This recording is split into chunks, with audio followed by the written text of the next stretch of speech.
दोस्तों, हम सभी ने टेलीफोन के आविष्कारक ग्राहम बेल का नाम सुना है, लेकिन क्या आप उनके टेलीफोन के आविष्कार के पीछे की कहानी जानते हैं?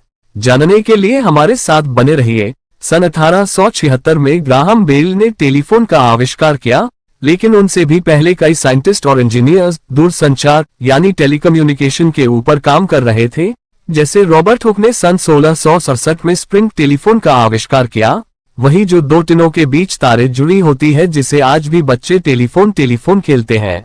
फिर सन 1816 में फ्रांसिस रोनल्ड ने एक टेलीफोन का आविष्कार किया, जिसका नाम इलेक्ट्रिक टेलीग्राफ रखा, जो स्टैटिक इलेक्ट्रिसिटी के ऊपर बेस्ड थी, और यह अधिक सफल नहीं रहा क्योंकि मैसेज को कोडेड फॉर्म में ही भेजा जा सकता था, वह भी एक बार में सिर्फ एक। सन 1861 में जॉन फिलिप रेस ने एक टेलीफोन का आविष्कार किया, जो पहला वर्किंग डिवाइस था, पर इसकी साउंड क्वालिटी उतनी अच्छी नहीं थी और यह भी कुछ खास सफल नहीं रहा।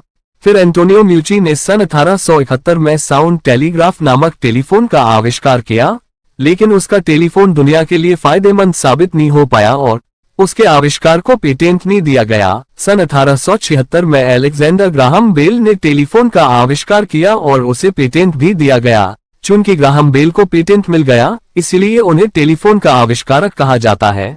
अब हम जानेंगे टेलीफोन के आविष्कार के पीछे की कहानी।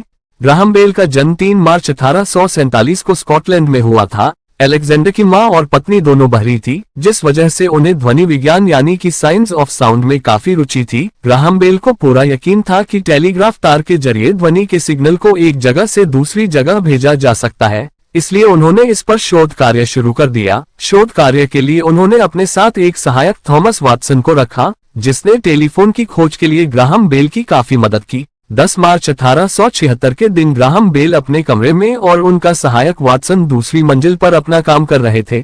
बहुत दिनों से लगातार अलग अलग यंत्रों को जोड़ने पर भी उन्हें तारों के जरिए ध्वनि संचरण में सफलता नहीं मिल रही थी। लेकिन उस दिन पता नहीं तारों का कैसा संयोजन बना कि काम करते करते ग्राहम बेल की पेंट पर हल्का सा तेजाब गिर गया और उन्होंने वाटसन को मदद के लिए पुकारा, और वाटसन ने उनकी आवाज को अपने पास रखे यंत्र से आते हुए सुना, और इसके बाद यह कहानी इतिहास बन गई। अब हम जानेंगे कि अलेक्जेंडर ग्राहम बेल का टेलीफोन काम कैसे करता था। टेलीफोन 2 भागों में बंटा हुआ था, पहला ट्रांसमीटर और दूसरा रिसीवर, जो तारों की सहायता से जुड़ी होती थी। ट्रांसमीटर फनल आकार का होता था, जिसके सहायता से बोला जाता था, और रिसीवर से सुना जाता था। ट्रांसमीटर में डायाफ्राम लगा होता था, जो साउंड को वाइब्रेट कराता था, और यह वाइब्रेशन मैग्नेट को वाइब्रेट कराता था, जो कॉइल में इलेक्ट्रिसिटी जनरेट करती थी। कॉइल मैग्नेट के ऊपर रैप्ड होता था। बेसिकली यहाँ साउंड इलेक्ट्रिकल सिग्नल में कन्वर्ट हो चुका है, जो वायर की सहायता से रिसीवर के पास पहुंचेगा, और यही प्रक्रिया अब उल्टे तरीके से दोहराई जाएगी, यानी इलेक्ट्रिकल सिग्नल साउंड में कन्वर्ट होगा।